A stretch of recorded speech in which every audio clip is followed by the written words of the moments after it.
짝짝거리나?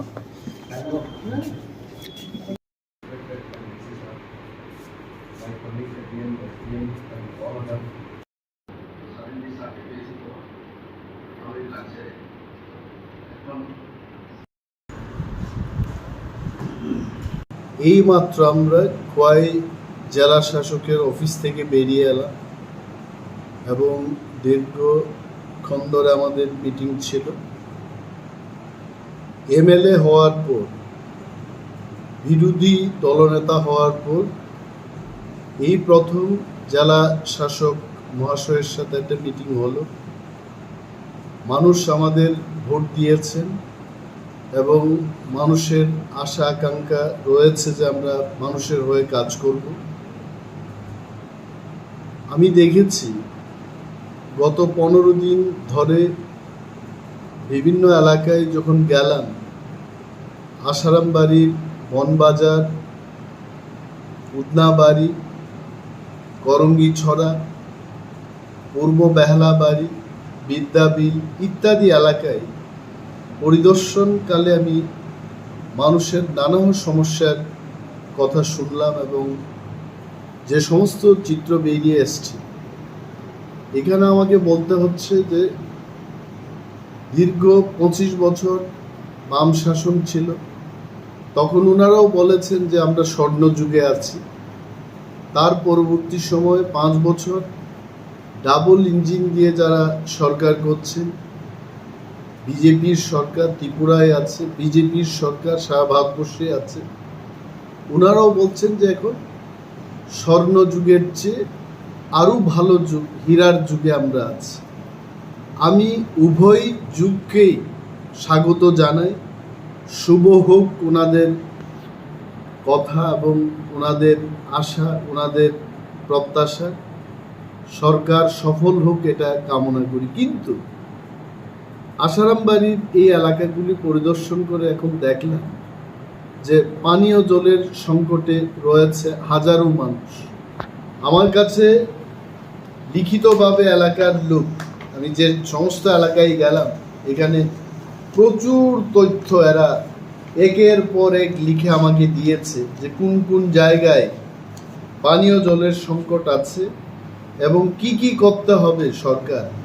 তো হীরার যুগে আমরা এখনো কত বঞ্চিত, এই তথ্যগুলো কিন্তু মানুষের থেকেই উঠে এসছে। আমি ডিএম সাহেবকে বললাম, এক্সিকিউটিভ ইঞ্জিনিয়ার ডিডাব্লিউএস সেখানে ছিলেন, ওয়াটার রিসোর্সেস ডিপার্টমেন্টের ইঞ্জিনিয়ার মহোদয় ছিলেন এবং ডিএম সাহেব ছিলেন, ডিস্ট্রিক্ট এডুকেশন অফিসার ওএসডি ছিলেন।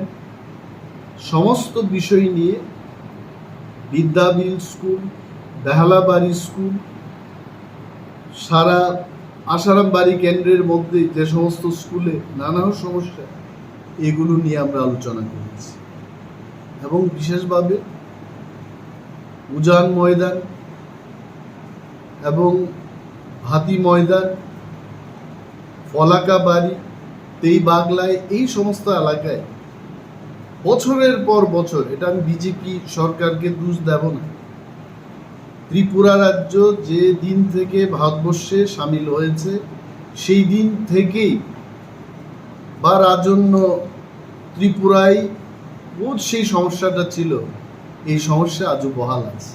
মানুষ পানীয় জলের সংকটে ভুগছে। এই ব্যাপারটা ওনাদের নজরে দিলাম এবং ওনাদের এই আশ্বস্ত আমরা দিয়ে বলেছি যে বিরোধী দলে থাকা সত্ত্বেও সরকারকে কাজ করার সুযোগ আমরা দেখিয়ে দেব কোন জায়গায় সরকারকে কাজ করতে হবে। মাননীয় মুখ্যমন্ত্রী ডক্টর প্রফেসর মানিক সাহা মহোদয়কে বলতে শুনি যে দেখিয়ে দিন কোথায় আমাদের কাজ করতে হবে। আমরা এই দেখিয়ে দিনের ভারতীয় সিটিজেন হিসেবে, সৈনিক হিসাবে দেশের, আমরা মাননীয় মুখ্যমন্ত্রীকে দেখিয়ে দেব যে এই হীরাটা চকচক যেন হয় এবং কোথায় কাজ করতে হবে এটা দেখিয়ে দেব। এবং লিখিতভাবে আজকেও ডিএম সাহেবকে পশ্চিম লক্ষ্মীছড়া ভিলেজ কমিটি এবং বিদ্যাবিল ভিলেজ কমিটিতে DWS, electric department, education department, roads and ব্রিজেসকে কোথায় কোথায় কাজ করতে হবে এটা লিখিতভাবে জমা দিয়েছে।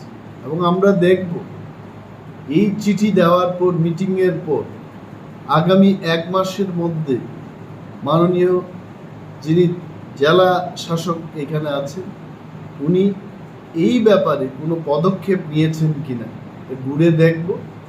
এবং ত্রিপুরার মানুষকে আবারও বলবো যে ওনারা কি করেছেন। যদি ভালো কাজ করেন আমরা অবশ্যই ওনাদের ভালোই বলবো, আর যদি না করেন তবে আমরা প্রতিবাদ করব। এই কথাগুলো বলবো। স্যার, জেলা শাসক কি বলেছেন আপনাদেরকে এই বিষয়ে? জেলা শাসক উনি আশ্বস্ত করে বলেছেন যে কাজ করার জন্য ওনারা এখানে আছে এবং আমাদেরকে পেয়ে ওনারা খুব আনন্দিত। যেভাবে স্পেসিফিক্যালি আমি লিখে দিয়েছি তাতে অনুমান করে কোনো কাজ করা ওনাদের দরকার নেই।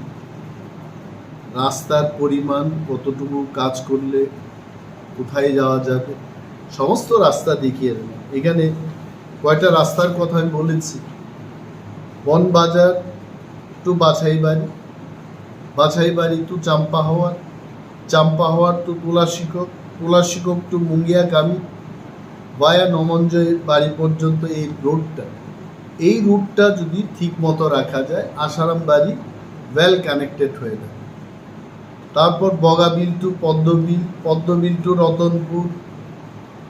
রতনপুর টু বাইজাল বাড়ি থেকে আমপুরা হয়ে বড় ময়দান পর্যন্ত এই রাস্তা যদি ক্লিয়ার রাখা যায় রামচন্দ্র ঘাটে মানুষের যান চলাচলের জন্য তারা ভালো রাস্তা পাবে।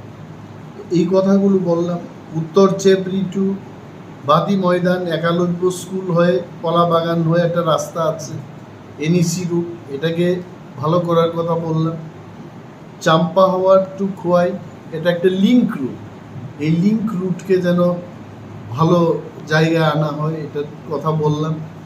তুলাশিকর চেপড়ি রাস্তার কথা বললাম। তো ওনারা স্বীকার করেছেন এই রাস্তাগুলো বেহাল পরিস্থিতির মধ্যে আছে এবং DM সাহেব যিনি এক্সিকিউটিভ ইঞ্জিনিয়ার ছিলেন ওনার দৃষ্টি আকর্ষণ করে উনি নির্দেশও দিয়েছেন যে এই কাজগুলো যেন। এবং সরকার যেহেতু ডাবল ইঞ্জিনের সরকার, টাকার তো কোনো অভাব, ঋণ নিয়েই হোক, দেশের অর্থ দপ্তরেরই হোক, টাকা তো আসছে ত্রিপুরায় এবং এই টাকাগুলো যেন জনগণের স্বার্থে খরচ হয় সেই বিষয় নিয়ে আমরা আলোচনা করছি। এবং আমরা দেখব 1 মাস আমরা দেখব যে কাজের কথা আমরা বলেছি এটা যদি না হয় তবে আমরা আবারও সরকারের প্রতি দাবি তুলব, আওয়াজ তুলব, প্রতিবাদ করব। এখন আমরা সহযোগিতার হাত বাড়িয়ে তাদেরকে বলেছি যে আপনারা এটা করুন, আমরা আছি, যদি না করে প্রতিবাদ হবে। Thank you.